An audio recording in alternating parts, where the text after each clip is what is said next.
Hello my dear students and my dear friends, welcome to my channel. Before starting the video, first of all I'll tell you a beautiful line. So the line is, the best thing about learning is nobody can take it from you. यानी कि सीखने की सबसे खूबसूरत बात ये है कि कोई भी आपसे इसे छीन नहीं सकता। सीखने की कह लीजिए या नॉलेज की कह लीजिए, ज्ञान की कह लीजिए, कि जो आपका ज्ञान है उसे आपसे कोई छीन नहीं सकता।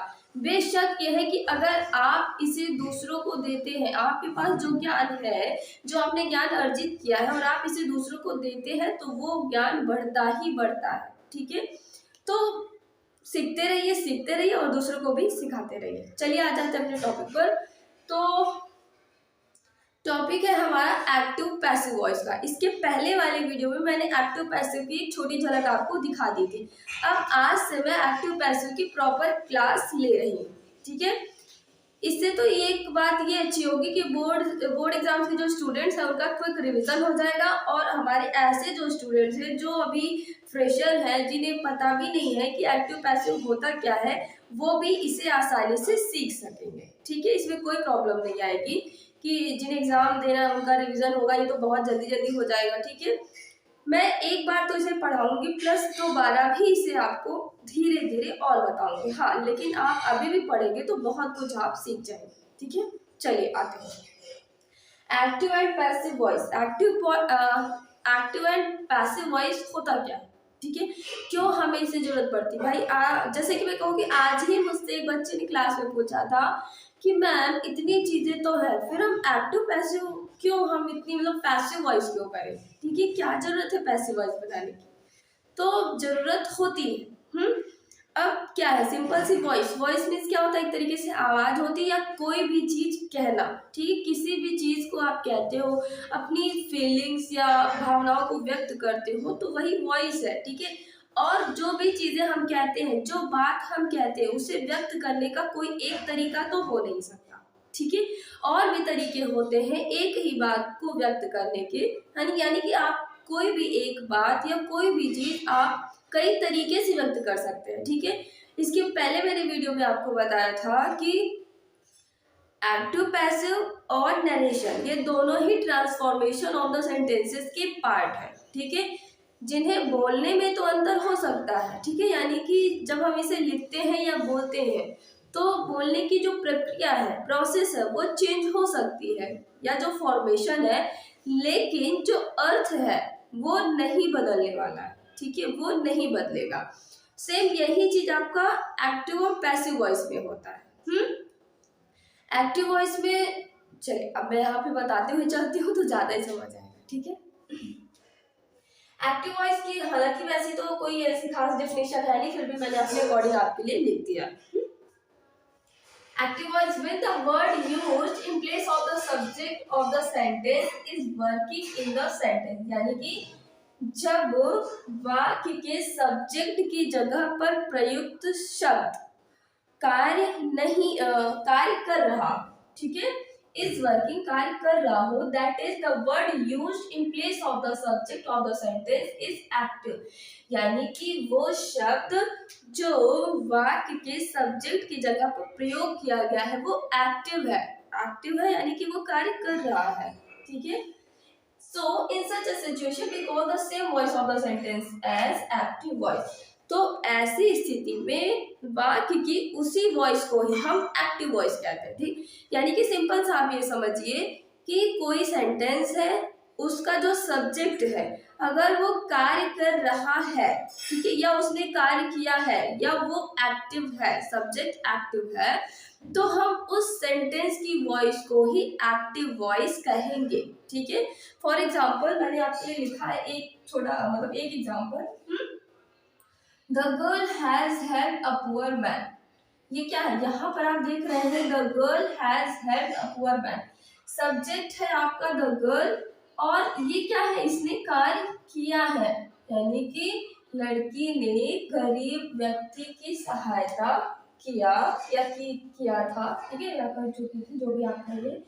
तो गर्ल यहाँ पर यानी कि जो सब्जेक्ट है आपका ये एक्टिव है, इस सेंटेंस में सब्जेक्ट एक्टिव है, तो इसे हम क्या सकते हैं एक तरीके, चलिए ये सब्जेक्ट है आपका, ओके, इसे आप एक्टिव सब्जेक्ट लिख दीजिए, एक्टिव सब्जेक्ट। इसका सब्जेक्ट क्या है, एक्टिव है। आप देख रहे हैं the girl has helped the poor man, subject active है, इसलिए इस सेंटेंस को हमने कहा एक्टिव वॉइस। ठीक है, कोई सेंटेंस है उसमें जो सब्जेक्ट है वह कार्य कर रहा होता है, तो उसी वॉइस को ही हम एक्टिव वॉइस कहेंगे। ठीक है, नेक्स्ट आ जाते हैं पैसिव। क्या होता है passive voice, the word used in place of the subject of the sentence is not working in the sentence, यानी कि जब वाक्य के सब्जेक्ट की जगह पर प्रयुक्त शब्द कार्य नहीं कर रहा है, ठीक है, is not working, that is the word used in place of the subject of the sentence is passive, यानी कि वाक्य के सब्जेक्ट की जगह पर प्रयुक्त शब्द निष्क्रिय है। पैसिव में निष्क्रिय भी होता है, एक्टिव में सक्रिय होता है, पैसिव में निष्क्रिय होता है, यानी कि जो सेंटेंस है उसमें जो सब्जेक्ट है वह कार्य नहीं कर रहा है। ठीक है, so in such a situation we call the same voice of the sentence as passive voice। तो इस स्थिति में हम उस वॉइस को पैसिव वॉइस कहते हैं, यानी सेंटेंस की उस वॉइस को पैसिव वॉइस कहते हैं। ठीक है, वॉइस सिंपली सा होता है टू एक्सप्रेस आवर फीलिंग्स, ठीक है, कि जो भी हम कहना चाहते हैं जिस भी तरीके से, तो वही वॉइस होता है। और वॉइस इस तरीके से आपकी टू टाइप्स की होती है, एक्टिव वॉइस, पैसिव वॉइस। ठीक है, एक्टिव वो जिसमें सब्जेक्ट एक्टिव है, सब्जेक्ट काम कर रहा होगा, वो एक्टिव कहलाएगी। पैसिव जिसमें सब्जेक्ट काम नहीं करेगा और फोकस सब्जेक्ट पर होगा, वो पैसिव कहलाएगा। ठीक है, एग्जांपल देखिए, देखिए इसका मैंने एक्टिव लिखा था यहाँ पर और इसी का मैंने पैसिव बनाया यहाँ पर। ठीक है, अब यहाँ पर ये सब्जेक्ट है, ये सारा आपका वर्ब वाला पार्ट होगा, ये आप लिख सकते हैं हैज आपका हेल्पिंग वर्ब और हैव है आपका main verb, and then a poor man, ये पूरा का पूरा आपका ऑब्जेक्ट है। ठीक है, अब मैंने इसी सेंटेंस का यहाँ पर पैसिव बनाया जिससे कि आप आसानी से समझ सकें। ठीक है, ऑब्जेक्ट को पैसिव वॉइस, जो एक्टिव वॉइस का सब्जेक्ट होता है वो पैसिव वॉइस में ऑब्जेक्ट बन जाता है, और जो एक्टिव वॉइस का ऑब्जेक्ट होता है वो पैसिव वॉइस का सब्जेक्ट बन जाता है। ठीक है, तो इसका ऑब्जेक्ट है अ पुअर मैन। अब मैंने क्या लिखा, a poor man has been helped by the girl, गरीब व्यक्ति की सहायता की गई थी लड़की के द्वारा। ठीक है, अब आप देखिए अ पुअर मैन, गरीब व्यक्ति की सहायता की गई थी, क्या अ पुअर मैन कोई कार्य कर रहा है, नहीं कर रहा है, लेकिन इस पर कार्य हो रहा है, यानी इसकी मदद की गई है। ठीक है, किसने की, बाय द गर्ल। तो ये आपका अ पुअर मैन, ये कोई काम नहीं कर रहा है, तो ये हो जाएगा एक तरीके से आप है तो सब्जेक्ट, लेकिन हम क्या कहेंगे इसे, passive subject, passive subject, passive subject. अब वाक्य में सब्जेक्ट काम नहीं कर रहा है, लेकिन पूरा का पूरा फोकस जो है वो सब्जेक्ट पर ही है। ठीक है, फोकस सब्जेक्ट पर फोकस है, सब्जेक्ट कार्य नहीं कर रहा है, और ऑब्जेक्ट जो है ये उसकी उतनी यानी उसकी उतनी इम्पोर्टेंस नहीं दिखाई जा रही है, इसलिए ये आपका एक्टिव से पैसिव वॉइस बनाया जाता है। चलिए ठीक है, एक चीज और देख लेते हैं कि देखिए एक्टिव वॉइस में सब्जेक्ट काम करता है, ठीक है, और उसमें सब्जेक्ट की प्रधानता होती है। ठीक है, और पैसिव वॉइस में जो सब्जेक्ट बनता है, हमारा एक्टिव वॉइस का जो ऑब्जेक्ट होता है वही पैसिव वॉइस में सब्जेक्ट बनता है, और जब वो पैसिव में सब्जेक्ट बनता है तब पर भी वो काम नहीं करता, उस पर ही काम होता है। ठीक है, तो वो हमारा पैसिव वॉइस कहलाता है। प्लस वन मोर थिंग कि जैसे कि ये होता है कि अगर हम ये ना बताना चाहें, यानी कि अगर हम ये कहें कि हम किसी चीज पर फोकस करना चाहते हैं, ठीक, फोकस, अगर आप सब्जेक्ट पर फोकस कर रहे हो, ठीक है, एक्टिव वॉइस में कर्ता कार्य कर रहा है, तो हम ये बताना चाह रहे हैं कि कौन कार्य कर रहा है, कौन कौन है ना, उस पर फोकस हो रहा है, तो वो एक्टिव हो गया। और पैसिव वॉइस में जो सब्जेक्ट होता है वो कार्य नहीं करता है, लेकिन फोकस होता है कि इस पर कार्य किया गया, ठीक है। या आप यूं करिए कि मान लीजिए, ठीक है, इमेजिन करिए, ठीक, कि आपसे किसी ने कुछ बोला, और आप ये चीज नहीं बताना चाहते हैं कि वो बात आपने किससे बोली, ठीक, तो आप क्या बोलेंगे? मुझसे बोला गया, मुझसे कहा गया, ठीक है, मुझे चलाया गया, पर किसने किसने कहा आपसे, किसने मतलब उस व्यक्ति का जो प्रभाव है, जिस पर भी आपने वो चीजें की, वो चीज आप नहीं बताना चाहते, वो उस चीज का नाम नहीं लेना चाहते, तो आप पैसिव वॉइस का यूज करते हैं, ठीक है। आई होप कि आप समझ रहे होंगे। तो यही है कुल मिला के इसका एक्टिव पैसिव का जो कॉन्सेप्ट है वो यही है कि पैसिव वॉइस में जो ऑब्जेक्ट जो सब्जेक्ट होता है उसमें प्रधानता उसकी होती है, लेकिन सब्जेक्ट कार्य नहीं कर रहा होता है, फोकस होता है टोटली सब्जेक्ट पर, और किसने किया इसका यानी कि इसको उतनी इम्पोर्टेंस नहीं दी जाती है कि किसके द्वारा किया गया। जैसे आप कहिए कि मुझे चोट लग गई, लेकिन आप ये ना बताना चाहिए कि कैसे लगी, मैं गिर पड़ा, मुझे किसी ने मारा पीटा, है ना, या मैंने किसी से लड़ाई झगड़ा किया, बस मुझे चोट लग गई। तो ये है आपका पैसिव वॉइस, ठीक है।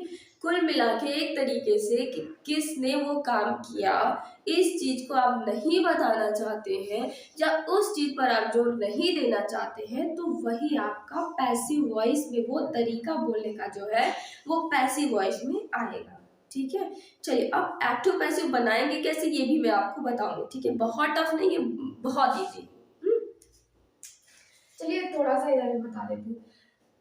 जनरली जो सेंटेंस होते हैं, है ना, सिंपली टेंस पढ़ा हमने, और टेंस तो पहले मतलब पढ़ रखा होगा बच्चों ने, है ना।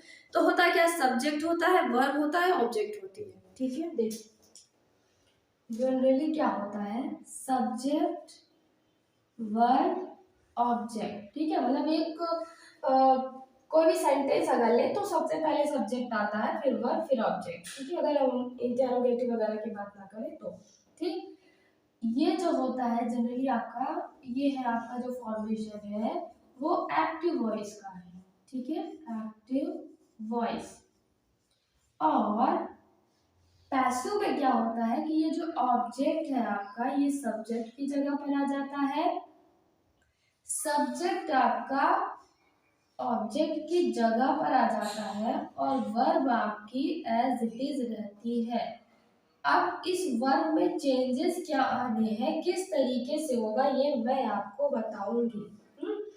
अच्छा, मैं आपको, ये ऑब्जेक्ट तो है, ठीक है, लेकिन ये काम कैसे करेगा, एज अ सब्जेक्ट काम करेगा पैसिव वॉइस में, ठीक है, पैसिव वॉइस में। पैसिव वॉइस में आपका जो एक्टिव का ऑब्जेक्ट होगा वो पैसिव वॉइस में पैसिव के सब्जेक्ट का काम करेगा, ठीक। देखिए इसी जगह ध्यान से, और जो एक्टिव का सब्जेक्ट ऑब्जेक्ट की जगह पर आया है वो पैसिव में एज एन ऑब्जेक्ट काम करेगा, ऑब्जेक्ट, ठीक है, डोंट फॉरगेट इट। चलिए एक मैं अगर छोटा सा एग्जांपल ले लूँ आपके लिए, चलिए यही पढ़ लेते हैं, ठीक है। अगर हम ये कहें, I am teaching you, okay, I am teaching you, I am teaching